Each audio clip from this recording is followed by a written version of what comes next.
कंचन ने कांग्रेस सांसद तारिक अनवर से खास बातचीत की है, जिन्होंने बिहार की सियासत से जुड़े तमाम मुद्दों पर खुलकर बात की। साथ ही चुनाव आयोग और केंद्र सरकार पर जमकर निशाना साधा है। क्या कुछ कहा है उन्होंने, आपको भी सुनवाते हैं। कांग्रेस के वरिष्ठ नेता और सांसद तारिक अनवर जी इस वक्त हमारे साथ बातचीत करने के लिए मौजूद है।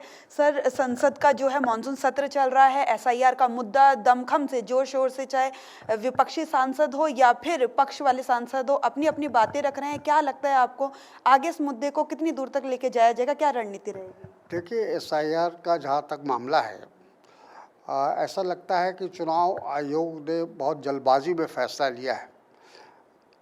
सबको पता है कि विधानसभा का चुनाव होने जा रहा है। अगर इनको ये काम करना था, वोटर लिस्ट का रिवीजन करना था, तो ये काम पहले कर सकते थे।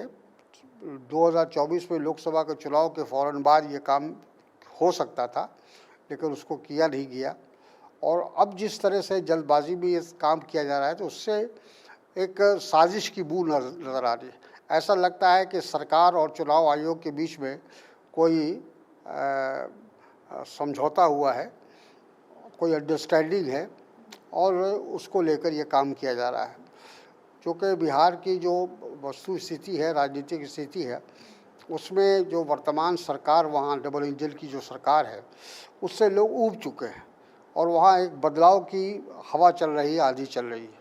तो ये लोग उसको रोकने की कोशिश कर रहे हैं और पिछले दरवाजे से पहले भी इन्होंने महाराष्ट्र में किया था, हरियाणा में किया था, कई राज्यों में ये पहले भी कर चुके हैं। तो ये सोच रहे हैं कि बिहार में भी उसी तरह से हम वोटों की चोरी करें और किसी तरह से सत्ता में आ जाएं। देखिए, इसका जो सबसे बड़ा नुकसान होगा वो गरीब लोगों को होगा। जो गरीब मतदाता हैं, जो पिछड़े वर्ग के हैं, दलित हैं, समाज के कमज़ोर वर्ग के लोग हैं और जो लोग पलायन किए हैं, जो अपनी रोटी रोज़ी की तलाश में दूसरे राज्यों में गए हुए हैं, उन तमाम लोगों को डिलिस्ट करने की साजिश है। क्योंकि उनको लगता है कि ये तमाम वोट जो है वो जो इंडिया गठबंधन उसको मिलने वाला है या एनडीए के विरोध में जाने वाला है।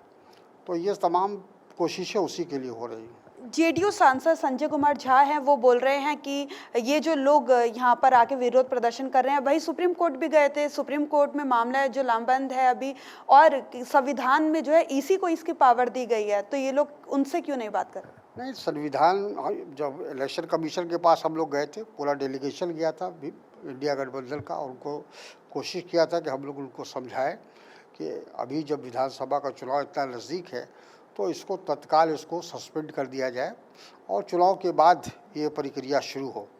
लेकिन जिस तरह से चुनाव आयोग का जो रवैया था वो बिल्कुल अड़ियल रवैया था और ऐसा लगता था कि वो कहीं ना कहीं से दबाव में है।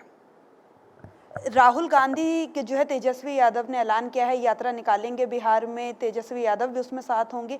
क्या लगता है आपको, क्या असर होगा? लगातार ओबीसी, एससी, एसटी की बात कर रहे हैं, राहुल गांधी अपनी आवाज़ उठा रहे हैं, क्या बिहार में आपको इसका फ़ायदा मिलेगा? बिल्कुल मिलेगा। देखिए, बिहार के अंदर ऐसे भी पिछड़े वर्गों की संख्या लगभग 85% है और राहुल गांधी का कहना यही है या तेजस्वी जी का कहना यही है कि अब तक जो आरक्षण का लाभ समाज के उस वर्ग को मिलना चाहिए था जो बहुत ही अत्यंत पिछड़ा है, वो नहीं पहुंचा है। तो उसको उनका अधिकार मिलना चाहिए और उसके लिए आरक्षण की सीमा को अगर बढ़ाना भी पड़े तो बढ़ाना चाहिए। तो मैं समझता हूं कि इन चीज़ों को बिहार की जनता देख रही है, बिहार के पिछड़े वर्ग और अत्यंत पिछड़े वर्ग के लोग देख रहे हैं। तो यकीनन उनका सहयोग, उनका समर्थन इंडिया गठबंधन को मिलेगा। क्या लगता है आपको, प्रशांत किशोर का कुछ असर जो है आपका वोट काटेगा, या फिर प्रशांत किशोर जो एक नया चेहरा निकल कर आ रहे हैं बिहार की राजनीति में, उसका कितना नुकसान और फायदा रहेगा? अभी कहना मुश्किल है। देखिए, वो 3 साल से उन्होंने अपने अभियान छेड़ा है और अपने पार्टी का एक तरह से उन्होंने प्रचार प्रसार किया है। लेकिन इतना जल्दी बिहार की जनता किसी व्यक्ति विशेष या पार्टी विशेष के ऊपर विश्वास भरोसा करेगी, मुझे नहीं लगता है। लेकिन फिर भी वो उन्होंने कोशिश की है, प्रयास किया है, तो जाहिर है कुछ कुछ जगहों पर उनका प्रभाव पड़ेगा। बहुत बहुत धन्यवाद हमसे बातचीत करने के लिए। कैमरा पर्सन अमित राज गुप्ता के साथ मैं कंचन, TNP न्यूज़।